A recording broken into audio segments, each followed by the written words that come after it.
Course of Empire by Richard Wilson. Originally published in Infinity Science Fiction, February 1956. Narrated by Tom Trussel. Mars' sands are red, Earth's face is too. We were too green, and now we're blue. The older man sat down on the grassy bank on the hill overlooking the orchard. The autumn sun was bright, but the humidity was low and there was a breeze. The younger man sprawled next to him. "Cigarette?" he asked. "Thanks," said Roger Boynton. He looked across the valley, past the apple trees, to the fine white-columned house on the hill beyond. He smiled reminiscently. "A friend of mine once owned that house. A fellow commissioner in world government. He and I used to sit on this very hill sometimes. We'd munch on an apple or two that we'd picked on our way through the orchard. Wine saps, they're called." "You were telling me about the colonizing," said Alistair gently, after a pause. The older man sighed. "Yes." He put out the cigarette carefully, stripped it, scattered the tobacco, and wadded the paper into a tiny ball. "I was commissioner of colonies. I had to decide, after my staff had gathered all the data, who would be the best man to put in charge. It was no easy decision." "I can imagine." "You can't really. There were so many factors, and the data were actually quite skimpy. The way it worked out, to be candid with you, was on the basis of the best guess, and some of the guesses were pretty wild. We knew Mars was sandy, for instance, and so we put a Bedouin in charge. That pleased the Middle East in general, and Jordan in particular. Jordan donated 1,000 camels under .4.4. "I beg your pardon," said Alistair. "That's not double talk. .4 was the old terrestrial program for underdeveloped countries. World government adopted it and broadened it. Mars is the 4th planet, so—" He traced 4.4 in the air, stabbing a finger at the imaginary point. .4.4. It was undoubtedly somebody's little whimsy in the beginning, but then it became accepted for the descriptive term that it was. "I see." The young man looked vague. He stubbed out his cigarette carelessly so that it continued to smoulder in the grass. "Venus was the rainy planet," Boynton said, looking with disapproval at the smoking butt, though he did nothing about it. "So we put an Englishman in charge. England sent a crate of alligators." The young man looked startled. "Alligator raincoats," Boynton said.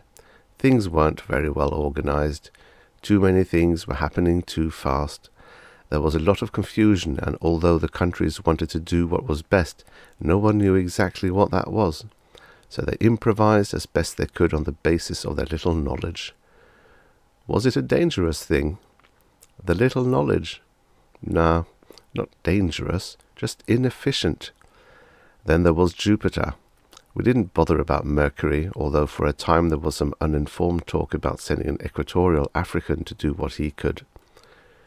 "Who went to Jupiter?" Alistair asked. "The United States clamored for Jupiter and got it.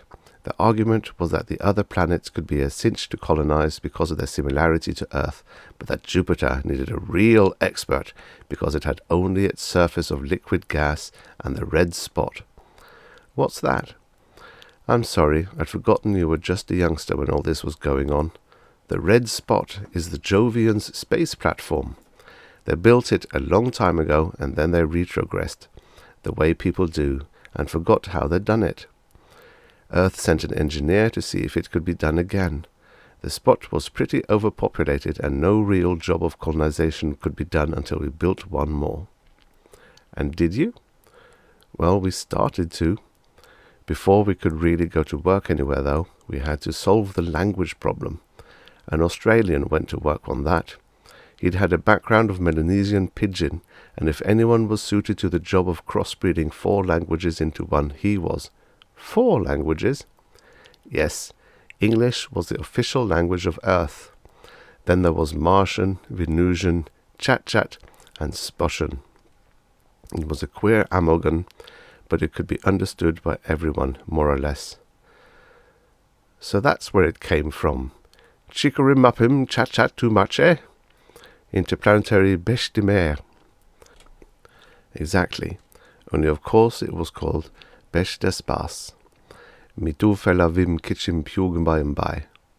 But even after the language difficulty was solved, we had our troubles.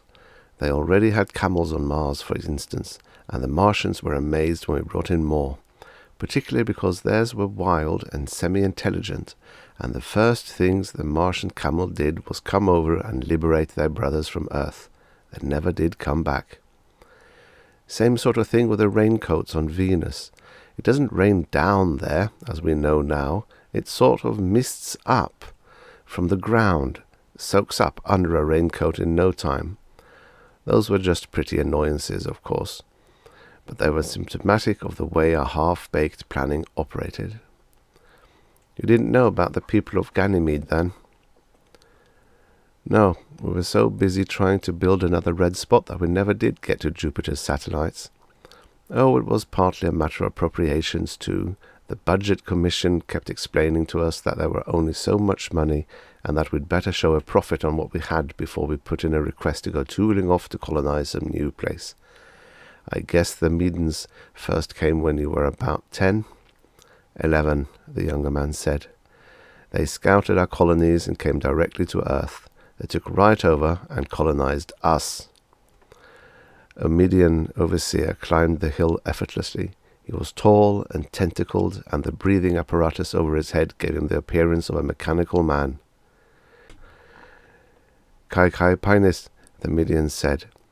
You two fella all same chat too much. Bahava belong work, he stop long orchard pick him apple. The two men stood up and obediently walked down the hill towards the apple orchard. Why does he have to talk to us in that pidgin? The young man asked. They all speak English as well as you and me. It's insulting. That's why they do it, I think, said Boynton, the former commissioner of colonies. They're so much better at colonizing than we were that I guess they feel they have a right to rub it in. The Median had overheard them. Damn right, he said.